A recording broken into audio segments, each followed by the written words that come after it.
नमस्कार, मैं सरोजनी पांडे अपने चैनल सरस्वती गंगा में आप सभी का स्वागत करती हूं। कैसे हैं आप सभी? आशा करती हूं अच्छे होंगे और मेहनत से पढ़ रहे होंगे। जैसा कि मैं उपसर्ग पढ़ा रही हूं आप लोगों को, शब्द रचना के अंतर्गत उपसर्ग पढ़ा रही हूं। तो उपसर्ग में मैंने आपको तत्सम उपसर्ग, तद्भव उपसर्ग पढ़ा दिया है। तत्सम का मतलब संस्कृत के उपसर्ग, तद्भव का मतलब हिंदी उपसर्ग, और आज मैं पढ़ाऊंगी आपको आगत या विदेशी उपसर्ग। विदेशी उपसर्ग का मतलब होता है जो विदेशी भाषाओं से लिया गया है, विदेशी भाषाओं से आया हुआ है। तो विदेशी उपसर्ग जो होते हैं ये दो प्रकार के हैं। पहला हो गया उर्दू फारसी, यानी कि अरबी फारसी उसे कह लो, जिसे उर्दू कहते हैं, और दूसरा हो गया अंग्रेजी के उपसर्ग। ठीक है, तो आज मैं आप लोगों को उर्दू के उपसर्ग पढ़ाऊंगी, अरबी फारसी के उपसर्ग। ठीक है, जो अधिकतर हमारी हिंदी भाषा में प्रयोग किया जाता है। ध्यान इतना रखना है कि जिस भाषा का, इसकी मुख्य जो विशेषता है वो है कि जिस भाषा का शब्द होता है, मूल शब्द जो होता है वो जिस भाषा का होता है उसी भाषा का उसमें उपसर्ग लगा हुआ होता है। मान लिया मैं संस्कृत की बात करूं तो संस्कृत के शब्द में ही संस्कृत का उपसर्ग लगता है, हिंदी के शब्द में हिंदी का उपसर्ग लगता है, और विदेशी भाषाओं का में जिस भाषा का शब्द होगा उसी भाषा का उसमें उपसर्ग लगेगा। मान लिया अंग्रेजी की बात करूं तो अंग्रेजी का शब्द होगा तभी उसमें अंग्रेजी का उपसर्ग लगेगा। मान लिया इंस्पेक्टर है, अंग्रेजी भाषा का शब्द है इंस्पेक्टर, उसमें हम सब लगा देते हैं आगे, तो सब भी अंग्रेजी का उपसर्ग है, SUB सब। ठीक है, तो हो जाता है सब इंस्पेक्टर। तो आइए चलते हैं, उर्दू के उपसर्ग हैं और अरबी फारसी भाषा के जो है मूल शब्द हैं और अरबी फारसी भाषा के उपसर्ग हैं। आइए देखते हैं। ये मैंने आपकी सुविधा के अनुसार लिख लिया है कि ऐसे उपसर्ग जो विदेशी भाषाओं से लिए गए हैं इनकी संख्या 19 है। ठीक है, उन्हें जो है आगत या विदेशी उपसर्ग कहा जाता है। इसमें इसकी सबसे खासियत है, मैंने बता दिया कि जिस भाषा का मूल शब्द होगा उसमें उसी भाषा का उपसर्ग लगेगा, ये मैंने आपको समझा दिया। ठीक है, अब ये उर्दू फारसी का उपसर्ग है, अरबी फारसी का, और अरबी फारसी के ही शब्दों में ये जुड़े हुए हैं। आइए देखते हैं। यह है अल का अर्थ होता है निश्चित, यानी कि यह निश्चितता को दर्शाता है। निश्चित अर्थ में इसका प्रयोग किया जाता है अल का।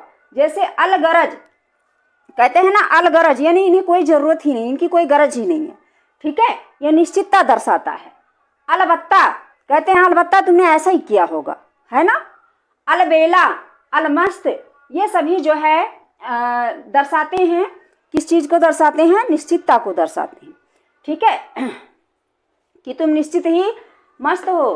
बेले माने जिसके पास कोई काम ना हो। ठीक है, तो ये निश्चितता। दूसरा है कम का अर्थ होता है थोड़ा या हीन। ठीक है, यानी कि थोड़े को दर्शाने के लिए प्रयोग किया जाता है या कुछ हीनता को दर्शाने के लिए प्रयोग किया जाता है। जैसे कम उम्र, अब ये थोड़े को दर्शा रहा है। ठीक है, कम प्लस उम्र बराबर कम उम्र। ऐसे ही कम वक्त, कम जोर, है ना, कम अक्ल, ये सभी के सभी जो हैं कम उपसर्ग से बने हुए हैं। ये सभी के सभी अरबी फारसी के शब्द हैं और अरबी फारसी के उपसर्ग इसमें लगे हुए हैं। तीसरा है खुश का अर्थ ही होता है अच्छा या प्रसन्न होना। ठीक है, इसका अर्थ होता है जैसे खुश प्लस नसीब, खुश नसीब, खुश प्लस हाल, खुशहाल, खुश प्लस बू, खुशबू माने सुगंध, है ना। बू जो है ये मूल शब्द है, बू मूल शब्द है, खुश उपसर्ग है, तो खुशबू होगा। खुशबू का अर्थ सुगंध होता है। खुश किस्मत, अच्छी किस्मत वाला। ठीक है ना। खुशहाल, अच्छे हाल वाला। खुश नसीब, अच्छे नसीब वाला, है ना। तो ये खुश, इसमें उपसर्ग जुड़ा हुआ है। उसके बाद है गैर, ये सभी के सभी अरबी फारसी के उपसर्ग हैं। ठीक है, गैर का अर्थ होता है भिन्नता दर्शाने के लिए, नेगेटिविटी, नकारात्मकता दर्शाने के लिए। जैसे गैर प्लस हाजिर बराबर गैर हाजिर। अगला है गैर का अर्थ भिन्नता दर्शाने के लिए या नकारात्मकता दर्शाने के लिए प्रयोग किया जाता है। जैसे गैर प्लस हाजिर बराबर गैर हाजिर, यहाँ नकारात्मकता दर्शा रहा है कि जो व्यक्ति है वह यहाँ उपस्थित नहीं है। ठीक है, गैर जिम्मेदार यानी जिम्मेदार नहीं है। गैर कानूनी, जो भी काम हम कर रहे हैं ये गैर कानूनी है, अवैध है, इसे नहीं करना चाहिए। ठीक है, कानून हमें इसकी इजाजत नहीं देता, उसे गैर कानूनी कहते हैं।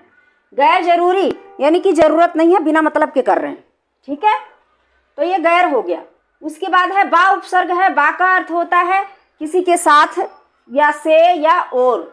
जैसे बा प्लस खूबी बराबर बाखूबी, बखूबी।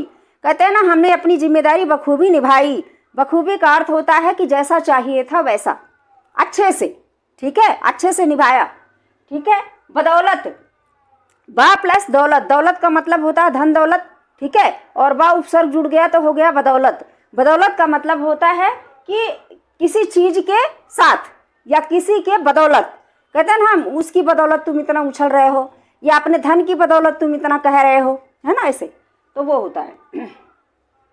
बनाम, बनाम का मतलब होता है जो तुम्हारा नाम है उससे तुम्हारा नाम हो रहा है। बनाम, बनाम का मतलब नाम के साथ, ठीक है, नाम के साथ तुम्हारी इज्जत है, ठीक है। उसके बाद है बगैर। किसी के बगैर तुम कर नहीं सकते, वो बगैर होता है, बिना, ठीक। अब उसके बाद बा, ये बड़ा, एक बा था, खाली बा था, और एक बा का आकमांत्रा है बा पे, ठीक है। इसका अर्थ होता है साथ या अनुसार, यानी साथ के प्रयोग में, साथ के लिए प्रयोग किया जाता है या अनुसार के अर्थ के लिए प्रयोग किया जाता है। जैसे बा प्लस कायदा हो गया बाकायदा। इसमें कायदा जो है ये मूल शब्द है और बा उपसर्ग है। बाकायदा हो गया, बाइज्जत हो गया, बावजूद हो गया, ठीक है ना। उसके बाद है बद। बद का अर्थ होता है बुरा, ये बुरे अर्थ में होता है प्रयोग। जैसे बदकिस्मत, बुरी किस्मत। बदनाम, बुरा नाम। बददुआ, बुरी दुआ, है ना। बदमाश, बदमाश का मतलब होता है बुरा व्यक्ति, ठीक। उसके बाद है बे। बे उपसर्ग का अर्थ होता है बिना। ये बिना के अर्थ में प्रयोग किया जाता है। जैसे बे प्लस अदब, बेअदब। बेअदब मानव जिसके पास तहजीब ना हो उठने बैठने की, उसे बेअदब कहते हैं। बेहोश, जिसे होश ही ना हो। बेखबर, जिसे अपनी खबर ना हो, किसी की खबर ना हो। बेचैन, जिसे चैन ना हो, ठीक है। बेखबर हो, 2 बार मैंने लिख दिया, सॉरी, इसे मैं बेघर कर देती हूँ। बेघर, बेखबर मैंने 2 बार लिख दिया है, ये बेघर हो गया, बिना घर का, ठीक है। अब अगला है दर। दर का अर्थ होता है में। जैसे दर प्लस असल बराबर दरअसल। कहते हैं ना दरअसल मैंने ऐसे नहीं किया था, है ना, मैं ये करना चाहता था, वो था दरअसल। दरअसल का मतलब असलियत, वास्तविकता, ठीक है। दरमियान। दरमियान का मतलब होता है समय के अनुसार, करंट टाइम पर या उस टाइम पर, है ना, उसे दरमियान कहते हैं। दरकिनार। दरकिनार का मतलब होता है एक किनारे करना, हटा देना उसको। जो भी बाधा आ रही है, जो भी बाधा हमारे सामने, चाहे व्यक्ति के रूप में हो, वस्तु के रूप में हो, स्थान के रूप में हो, कोई भी समस्या हो, उसको एक तरफ करना दरकिनार कहलाता है, ठीक है। दरगुजर यानी कि आगे निकल जाना। दरगुजर, आगे निकल जाना, ठीक है। तो ये होता है। उसके बाद मतलब जो भी वहाँ पर समस्याएं थी उसको काट के आगे निकल जाना।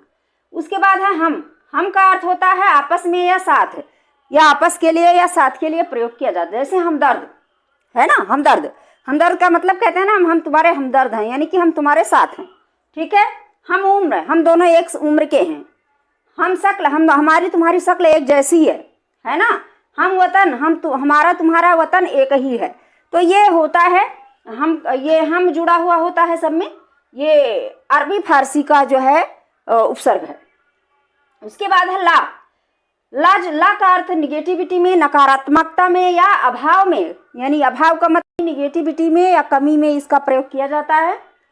जैसे ला प्लस वारिश बराबर लावारिश। वारिश का मतलब होता है जिसका कोई वारिश ना हो, चाहे वो घर हो, जमीन हो, जायदाद हो या बच्चा हो, आदमी हो, ठीक है, उसे लावारिश कहते हैं।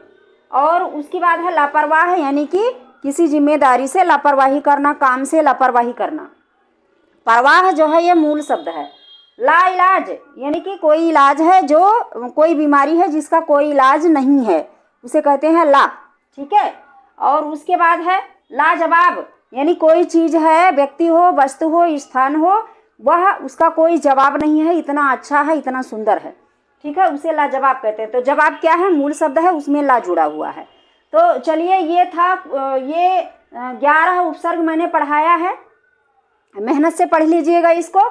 इसके आगे का अभी जैसे कि मैंने 19 उपसर्ग बताया है, तो अभी 8 उपसर्ग बचे हुए हैं, वो मैं बाद में पढ़ाऊँगी, अगले वीडियो में पढ़ाऊँगी। इतने पढ़ते रहिए, ठीक है। दूसरों के पास शेयर कीजिए, खुद भी पढ़िए इसको, क्योंकि जब तक आप पढ़ेंगे नहीं, जब तक आप टाइम नहीं देंगे, तब तक आपका कुछ भी भला होने वाला नहीं है। यानी कि मेहनत करेंगे तभी आपको उसकी सफलता मिलेगी।